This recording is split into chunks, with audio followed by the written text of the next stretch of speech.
Welcome students. Today I am going to teach you the another poem of your core book, the titled The Trees. The poet of this poem is Adrenerich. The Adrenerich wants to tell in this poem about the curtailed freedom of the women and girls. मतलब एड्रेनरिच इस poem में women की freedom की बात करेंगे जो कि freedom women की कर्टेल कर दी गई है। इस पूरे पोयम में कहीं भी वीमेन गर्ल्स या फीमेल वर्ड नहीं यूज हुआ है, लेकिन ये poem the tree has been symbolised as a women in all the poems. Tree को वीमेन से सिंबलाइज किया गया है। थोड़ा सा पोएट के विषय में पढ़िए, देखिए पीछे टर्न करिए पेज को। Adrienne Rich was born in Baltimore, Maryland, USA in 1929. She is the author of nearly 20 volumes of poetry. लगभग उन्होंने 20 volumes of poetry लिखी थी and has been called a feminist and a radical poet. वो एक feminist poet है। feminist poet का मतलब ये होता है बेटा जो फीमेल के लिए काम करे, जो फीमेल को सपोर्ट करे। जैसे इस पोयम में एड्रेनरिच जो है फीमेल की फ्रीडम को लेकर के बात करती है। Radical poet, feminist and radical poet का मतलब यह हुआ कि फीमेल के लिए आगे आकर के पोएम तो लिख ही रही हैं, लेकिन उनके लिए काम भी कर रहे हैं as a leader, as a group leader, क्योंकि ये भी एक फीमेल है। ओके, सो आपको ये समझ में आ ही गया होगा। इस पोएम में हम पढ़ने जा रहे हैं फीमेल की जो फ्रीडम है, जिस फ्रीडम को कर्टेल कर दिया गया है, रिड्यूस कर दिया गया है, रेस्ट्रिक्ट कर दिया गया है। ठीक है, वर्तमान समय में आप देखते हैं कि हमारे यहाँ अभी भी बहुत सारे ऐसे लोग हैं जो अपनी बेटियों को या अपनी पत्नियों को पढ़ने नहीं देते हैं। फीमेल जिनकी शादी हो जाती है, शादी के बाद नहीं पढ़ने देते हैं लोग। बहुत सारे ऐसे लोग हैं जो अपनी बेटियों को अभी भी पढ़ने के लिए बाहर नहीं भेजते। कई सारे उसके रीजन हो सकते हैं, वो उनकी चीजें हैं, लेकिन आज भी वीमेन को, फीमेल को, गर्ल्स को टोटल फ्रीडम नहीं है, उतनी फ्रीडम नहीं है जितने की हम बॉयज को प्राप्त है। ठीक है, चलिए। Can there be a forest without trees? क्या आप इस बात के लिए इमेजिनेशन कर सकते हैं कि पूरा जो फॉरेस्ट है वो बिना ट्री के पॉसिबल है? अब समझिए ये क्वेश्चन कैसा एड्रेनरिच कर रही है कि जो फॉरेस्ट है वो बिना ट्री के पॉसिबल है। जब ट्री ही नहीं तो फॉरेस्ट कहां से? जब ट्री ही नहीं तो फॉरेस्ट कहां से? वैसे क्या आप इमेजिनेशन कर सकते हैं कि ये पूरा वर्ल्ड विदाउट फीमेल एग्जिस्ट कर सकता है? नहीं। अगर फीमेल नहीं तो हम भी आज यहां न होते। भाई सचिन मिश्रा कहां से पढ़ाते हैं आपको? स्वाम कार्तिकेय कहां से पढ़ते हैं? हमारे आप हम लोगों ने, हम मां से ही तो जन्म लेते हैं। ये पूरा ब्रह्मांड, पूरी दुनिया शक्ति से ही तो चल रही है, और मां जो होती है वो शक्ति की स्वरूपा होती है। आगे बेटा, where are the trees in this poem and where do they go? और इस पोएम में ट्री कहां पे हैं और वे कहां जाना चाहते हैं? आइए लाइन बाय लाइन पोएम को पढ़ते हैं और देखते हैं। The trees inside are moving out into the forest. कह रहे वो जो ट्रीज इनसाइड हैं, जो घरों के अंदर बंद हैं, वो क्या कर रहे हैं? वो बाहर निकलने का प्रयास कर रहे हैं। समझिएगा। अब इसकी जो है बेटा फिगरेटिव मीनिंग देखिए, that is a literal meaning. Figurative meaning देखिए। फिगरेटिव मीनिंग में यह है कि जो फीमेल, जो विमेन जिनको कर्टेल कर दिया गया है, घरों में बंद कर दिया जाता है, बंद का मतलब है कि उनको कोई फ्रीडम नहीं रहती, को कहां जा सकती हैं, क्या कर सकती हैं। अब वो भी क्या कर रही हैं? अपने फ्रीडम के लिए फाइट कर रही हैं। अब वो भी घर से बाहर निकलना शुरू कर रही हैं। The forest that was empty all these days where no birds could sit, no insect hide।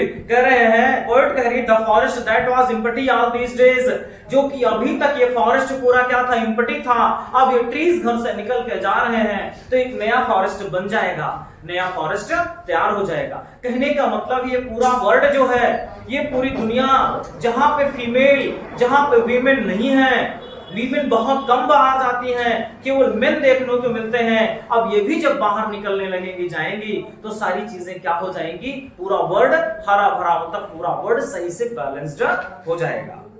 Where no bird could sit, जब आप where no bird could sit, कोई भी बर्ड वहां बैठती नहीं। आप इमेजिनेशन करिए, जब कोई ट्री ही नहीं है फॉरेस्ट में तो बर्ड कहां पे बैठेगी? ठीक है बेटा। नो इंसेक्ट्स हाइड, कोई इंसेक्ट हाइड नहीं होता, मतलब कोई भी जीव अपने आप को छुपा नहीं पाता। थोड़ी देर के लिए आप इमेजिनेशन करिए, यहाँ पे बर्ड बताती हैं कि जब फॉरेस्ट में बर्ड ही नहीं है, सॉरी जब फॉरेस्ट में ट्री ही नहीं तो बर्ड कहां पे बैठेंगी?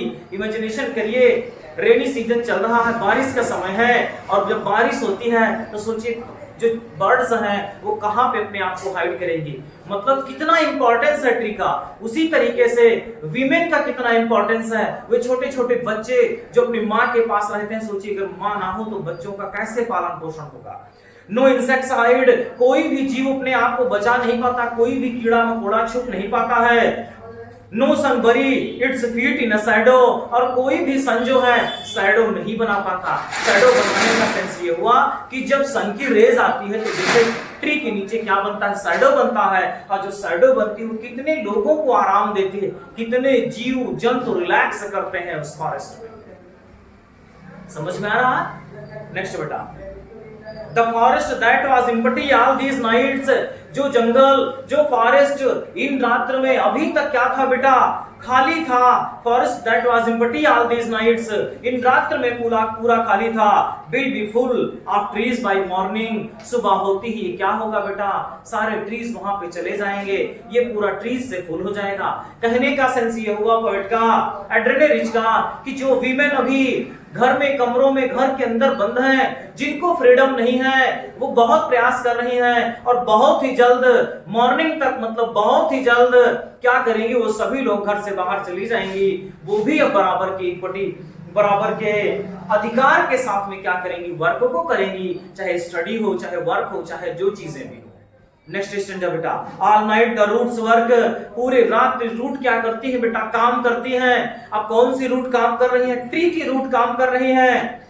To disengage themselves from the cracks, वे अपने आप को जमीन से अलग कर रही हैं। In the veranda floor, veranda floor में जो बरामदा में वो लोग कैद हैं, बंद हैं। ट्रीज की रूट्स काम कर रही हैं, उस जमीन से निकलने की कोशिश कर रही हैं। उसी तरीके से हमारी वीमेन जो बंद हैं, उनके जो रूट है, रूट कहने का सेंस ये हुआ कि जो कुछ मुख्य वुमेन है जो आगे आकर के लीड करती हैं, वे रातों दिन काम कर रही कि कैसे हम सभी वुमेन यहाँ से निकल करके जाएं और कैसे हमें फ्रीडम प्राप्त हो मिले।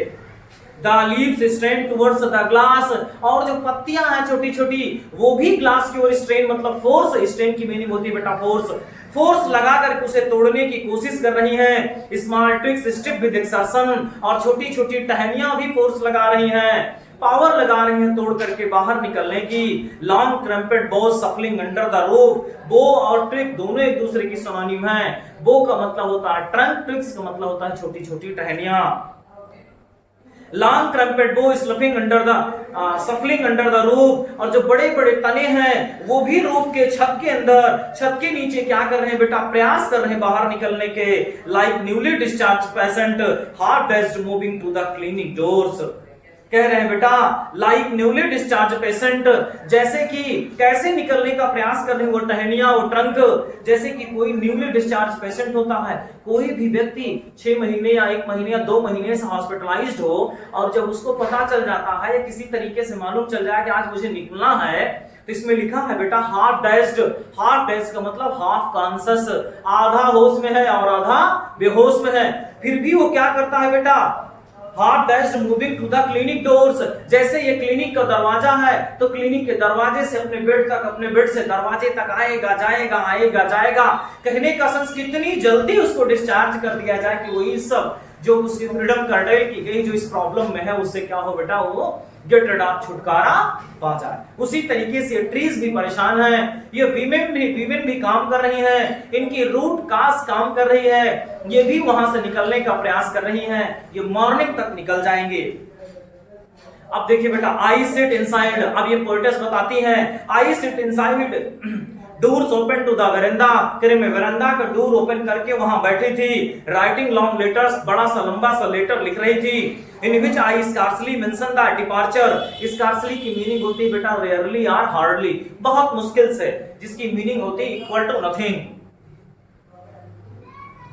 बेटा in which I scarcely mention the departure of the forest from the house, कह रहे हैं ड्रेनरेज कि हमने बहुत मुश्किल से, ये आप समझिए कि हमने उस लेटर में डिपार्चर टाइम, जो ट्रीज का डिपार्चर टाइम है उसको मैंने मेंशन नहीं किया, जो कि अब निकल करके वो लोग फॉरेस्ट में जा रहे हैं।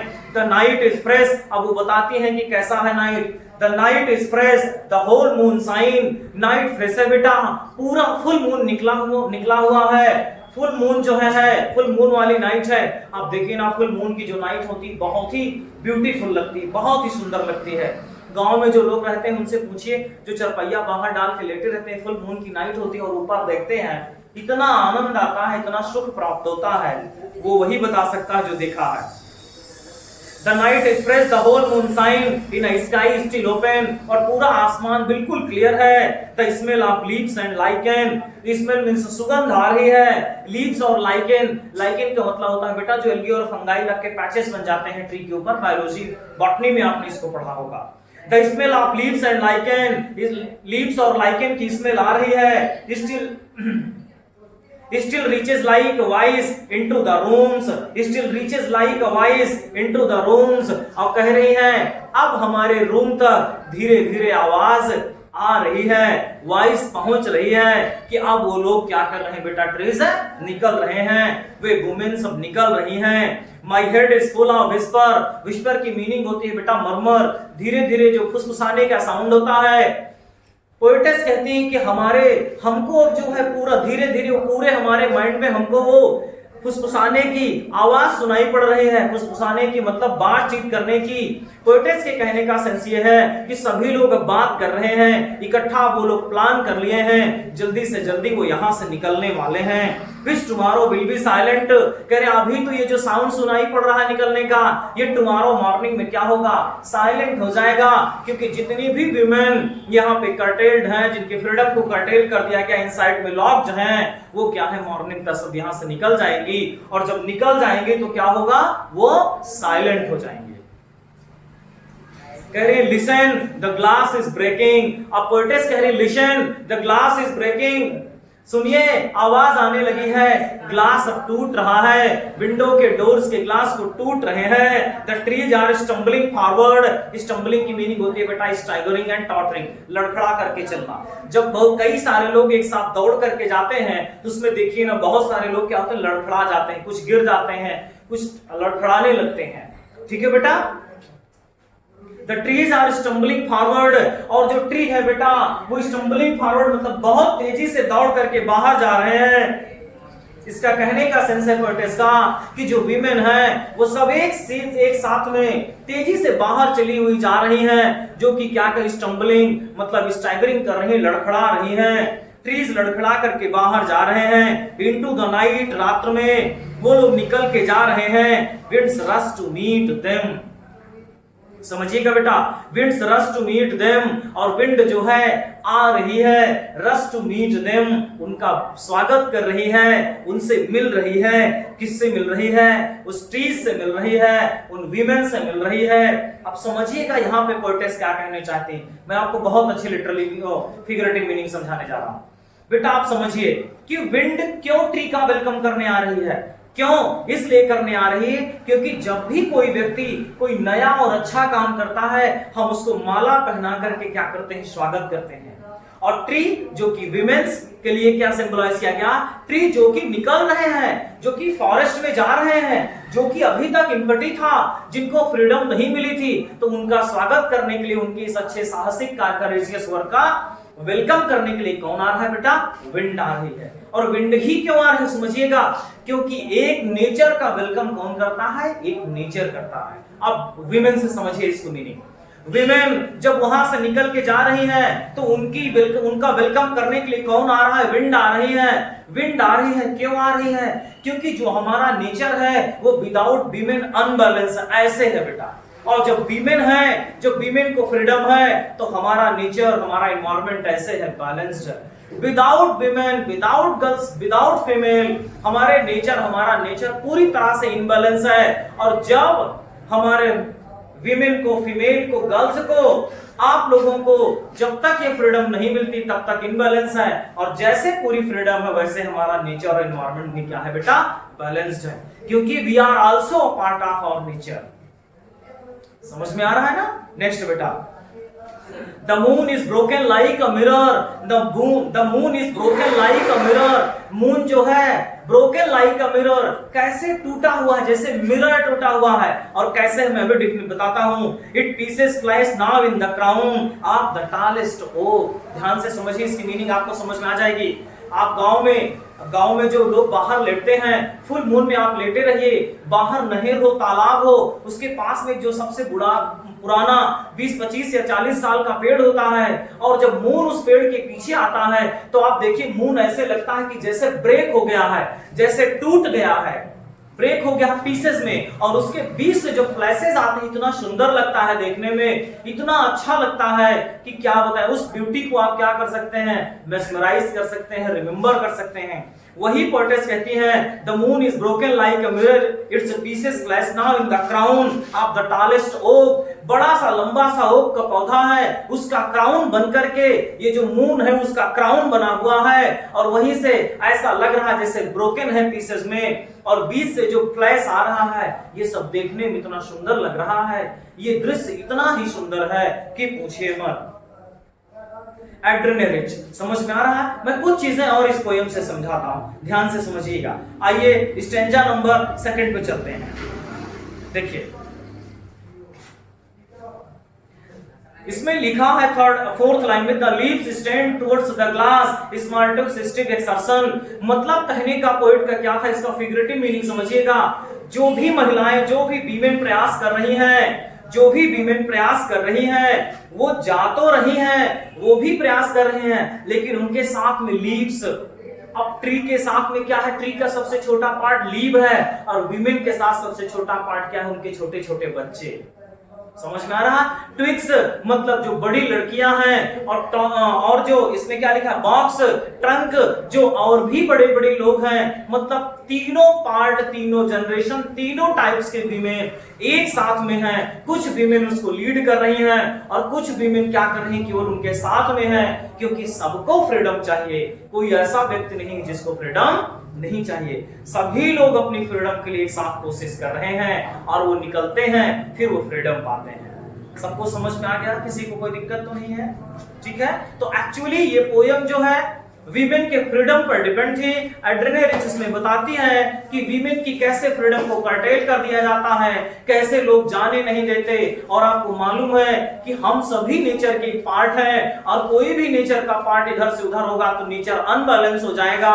वीमेन को यदि पूरी फ्रीडम नहीं मिलेगी तो वीमेन भी पूरे नेचर में नहीं होंगी, और जब नहीं होंगी तो हमारा नेचर अनबैलेंस हो जाएगा। और जो वीमेन को पूरी फ्रीडम मिलेगी वे भी नेचर में रहेंगी, इक्वली पार्टिसिपेट करेंगी किसी भी चीज में, तो हमारा भी नेचर का, एनवायरमेंट का बैलेंस बना रहेगा। इसीलिए सबसे जरूरी है कि वीमेन को, फीमेल को, गर्ल्स को एजुकेट किया जाए, लिटरेट किया जाए। आज भी बहुत सारे ऐसे लोग हैं जो महिलाओं को पढ़ने से रोकते हैं। समझ में आ रहा है? ठीक है, okay, thank you. We will meet you in the next lecture.